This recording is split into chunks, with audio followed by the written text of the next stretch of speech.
আমাদের ফ্রেন্ড মারা গেছে, আমরা কিভাবে রাস্তা ছাড়বো? যতক্ষণ পর্যন্ত না আমার ফ্রেন্ডের জন্য আমরা ন্যায় বিচার প্রতিষ্ঠা করতে না পারি ততক্ষণ পর্যন্ত আমরা এই আন্দোলন চালিয়ে যাব ইনশাল্লাহ। 6 তারিখে আমাদের কলেজের ছাত্রদলের প্রেসিডেন্ট সেক্রেটারি তরুণ সেলিমের নেতৃত্বে বহিরাগত কিছু পোলাপান, বহিরাগত মানে ছাত্রত্ব নেই এমন কিছু তারা হচ্ছে ছাত্রাবাসে ঢুকে মাদক সেবন করতেছিল। তা আমার বন্ধু সাকিব, মোহাম্মদ সাকিবুল রানা, ও প্রথমে বাধা দিয়েছিল যে বহিরাগতরা কেন ছাত্রাবাসে কেন মাদক গ্রহণ করা হবে।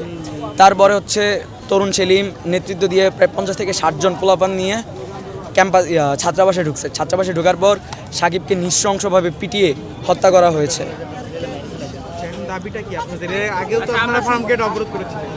জি, আমরা প্রশাসনকে 48 ঘন্টার আলটিমেটাম দিয়েছিলাম। তারপরেও আজকে প্রায় 25 দিন হলো যে আমরা কোনো বিচার পাই নাই, কোনো ন্যায় বিচার পাই নাই। তারা একজনকে আটক করেছে, তারা আমাদেরকে এতটুকু বলেছে তারা একজনকে আটক করেছে।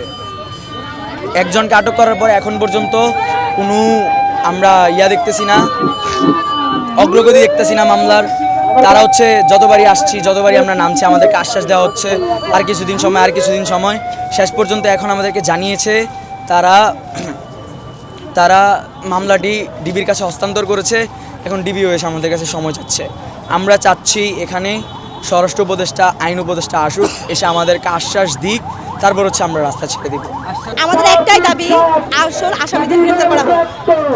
আমরা দেখি যে হচ্ছে গত 6 ডিসেম্বর 6 তারিখে হচ্ছে যে তেজগাঁও কলেজের ছাত্রাবাসে এই মাদক সেবনকে কেন্দ্র করে হচ্ছে যে ছাত্রদের কিছু সন্ত্রাস আর হচ্ছে যে আমাদের ছাত্রাবাসে কিছু শিক্ষার্থীর উপর হামলা করা হয় এবং এতেভাবে হচ্ছে যে গুরুতরভাবে আহত হয় কলেজের 2য় বর্ষের শিক্ষার্থী বিজ্ঞান বিভাগের সাকিবুর।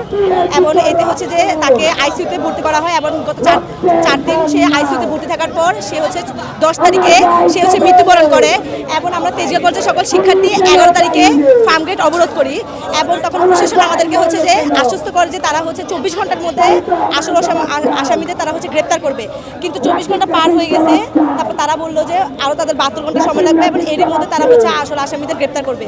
কিন্তু এখনও তার মৃত্যুর 24 দিন পার হয়ে গেছে, কিন্তু এখন আসল আসামিদের গ্রেপ্তার করা হয়নি।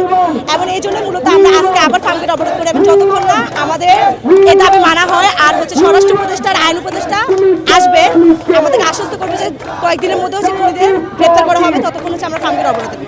আসামি হচ্ছে যে মূলত হচ্ছে সিসিটিভি ফুটেজ সব কিছু হচ্ছে দেখানো হয়েছে, সবাই দেখেছে যে ছাত্রদলের তেজগাঁও কলেজের ছাত্রদলের হচ্ছে সেক্রেটারি আর সভাপতি তরুণ সেলিম।